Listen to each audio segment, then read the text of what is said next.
मेरी वालदा रिटायर हुई है टीचिंग से, उन्होंने तकरीबन उनको 7 से 8 लाख रुपया मिला, तो उन्होंने वो पैसे रखे हुए हैं कि मैं इंशाल्लाह इसको अल्लाह की राह में खर्च करूंगी या इसको मैं हज या उम्रे के लिए खर्च करूंगा। हमारे पास पैसे पड़े हुए हैं, किसी मसरूफियत की वजह से भी जा नहीं पा रही, तो उसमें ज़कात फर्ज है, अपनी ज़कात दें उस पैसे की। जो पैसे 7-8 लाख रुपए जो पड़ा हुआ है वो सारा अल्लाह की राह में खर्च करना, पैसे की ज़कात फर्ज है या नहीं? जी, इस रकम के ऊपर ज़कात होगी। सिर्फ पैसे को इस नियत से रख लेना कि मैं इसको अल्लाह ताला के रास्ते में ख़र्च करूँगा या मैं इससे नेक काम करूँगा या हज करूँगा या उम्रा करूँगा। सही।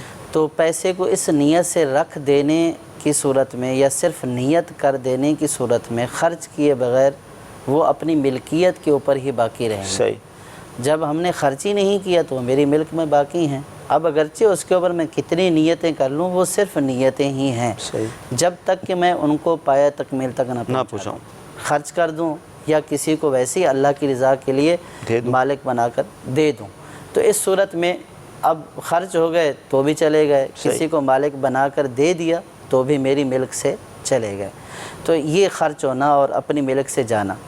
और अगर मैंने किसी को मालिक नहीं बनाया है, ख़र्च नहीं किया है, सिर्फ नियत की है, तो वो मेरी मिल्क पर बाकी हैं। सही। और जब मेरी मिल्क पर बाकी हैं और मैं साहिब निसाब भी हूँ और उसके ऊपर ज़कात का साल भी पूरा हो जाए, तो इस सूरत में ज़कात लाजिम हो जाती है और उसके ऊपर फिर ज़कात अदा करनी पड़ेगी।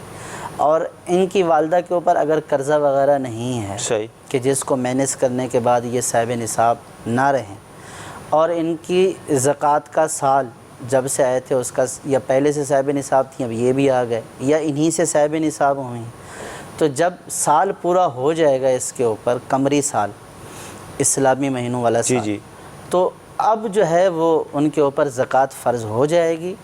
अब सिर्फ इस नियत की वजह से, ये जो नियत है ये ज़कात देने से माने नहीं होगी, सही, ज़कात फ़र्ज़ हो जाएगी। तो जितनी भी रकम है ज़कात अदा करनी पड़ेगी। और साल अगर इसमें 3-4 साल गुजर गए, हाँ, अगर नहीं अदा की है, अगर नहीं अदा की है और यही नियत की हुई है, 3-4 साल गुजर गए या काफ़ी अरसे से रखी हुई है और ज़कात इस वजह से नहीं दे रहे हैं कि ये तो मैंने अल्लाह के रास्ते में ख़र्च करनी है, ये एक शुबा है ज़हन में, तो जितने सालों की ज़कात नहीं दी है उतने सालों की ज़कात भी अदा करनी पड़ेगी और उससे तौबा भी करनी पड़ेगी।